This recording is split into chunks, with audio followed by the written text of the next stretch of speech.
రాష్ట్రంలో ప్రతి ఒక్కరి డిజిటల్ హెల్త్ ప్రొఫైల్ సిద్ధం చేయాలని ఆదేశించారు సీఎం రేవంత్ రెడ్డి.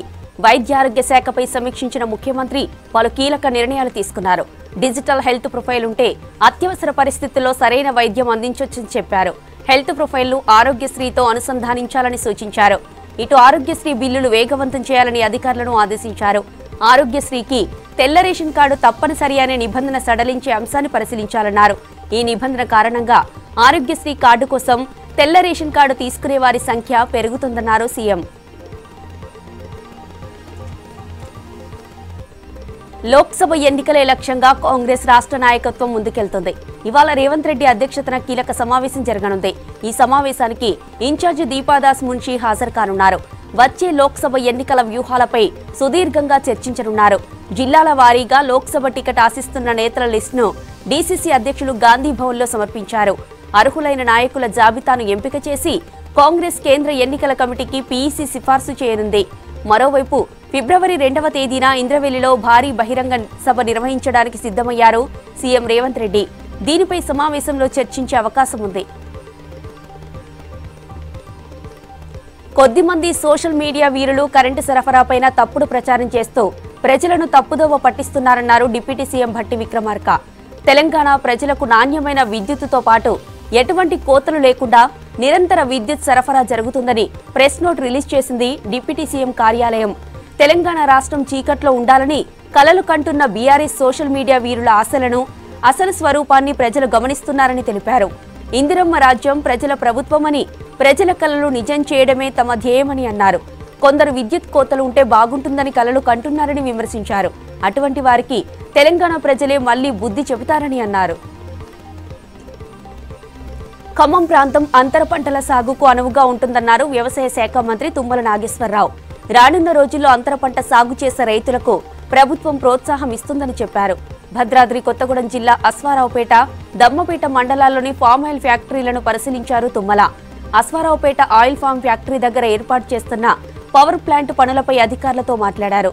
2 ఫ్యాక్టరీల పనులు త్వరగా పూర్తి చేయాలంటూ కాంట్రాక్టర్లను ఆదేశించారు మంత్రి తుమ్మల.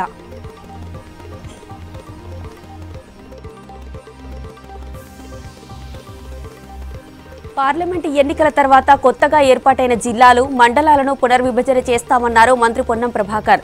రిటైర్డ్ జడ్జ్ నిపుణుల సూచనలతో ముందుకెళ్తామన్నారు. కరీంనగర్ జిల్లా సైదాపూర్ మండలం గుజ్జలపల్లిలో పర్యటించిన మంత్రి పొన్నం షెడ్డుకు పోయిన కారు ఇక తిరిగి బయటకు రాదని కామెంట్ చేశారు. కరీంనగర్ ఎంపీగా పోటీ చేసేందుకు బీఆర్ఎస్ నుంచి ఎవరు ముందుకు రావడం లేదని విమర్శించారు. రేవంత్ రెడ్డి, కేసీఆర్ కాలి గోటికి సరిపోడంటూ కేటీఆర్ చేసిన వ్యాఖ్యలపై సీరియస్ అయ్యారు మంత్రి కోమటిరెడ్డి వెంకటరెడ్డి. కాలి గోటికి సరిపోనివాడే బీఆర్ఎస్ నేతలను ఫామ్ హౌస్ లో కూర్చోబెట్టారన్నారు.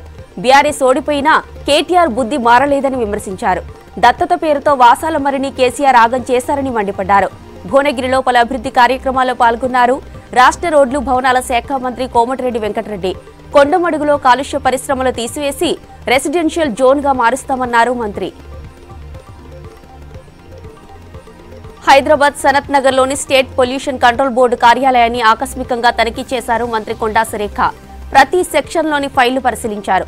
కాలుష్య నియంత్రణ బోర్డు పనుల పురోగతిని అధికారులను అడిగి తెలుసుకున్నారు. ముందస్తు అనుమతి లేకుండా ఉద్యోగులు ఆఫీసులకు రాకుంటే కఠిన చర్యలు తీసుకుంటామని వార్నింగ్ ఇచ్చారు సురేఖ.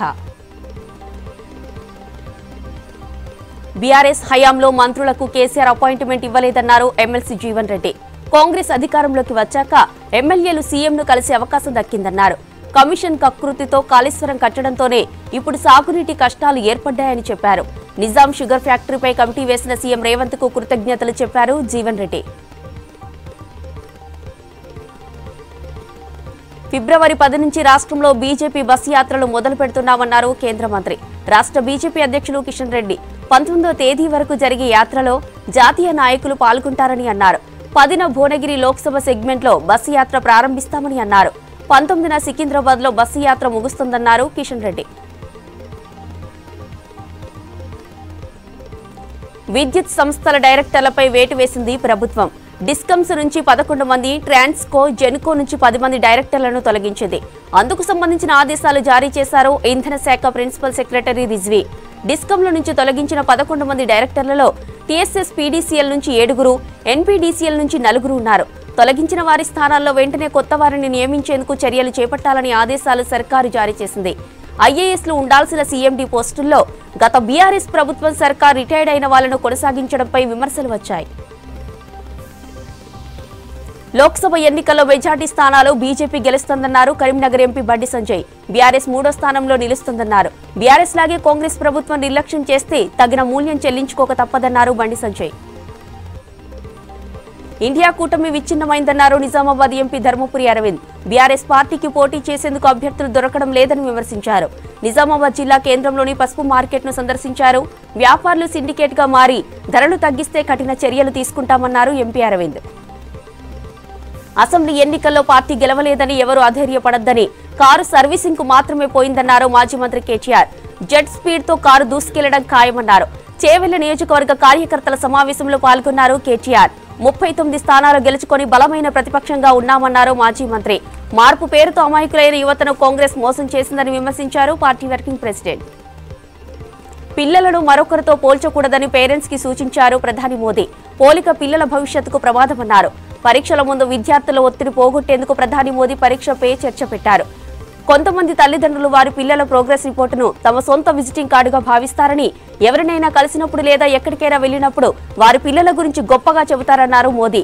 అది కరెక్ట్ కాదని తల్లిదండ్రులకు సూచించారు ప్రధాని. మోదీ పాలనలో పేద ప్రజలకు న్యాయం జరగడం లేదన్నారు కాంగ్రెస్ నేత రాహుల్ గాంధీ. కొంతమంది బడా వ్యాపారులే బాగుపడుతున్నారన్నారు. దేశంలోని అన్ని వర్గాల ఆర్థిక పరిస్థితి అధ్వానంగా తయారైందన్నారు. జనాభా లెక్కలు చేపట్టకపోవడంతో అర్హులకు అన్యాయం జరుగుతోందన్నారు రాహుల్. భారత్ జోడో న్యాయయాత్ర పశ్చిమ బంగాల్ నుంచి బీహార్కు చేరింది. కాంగ్రెస్ శ్రేణులు రాహుల్ గాంధీకి ఘన స్వాగతం పలికారు.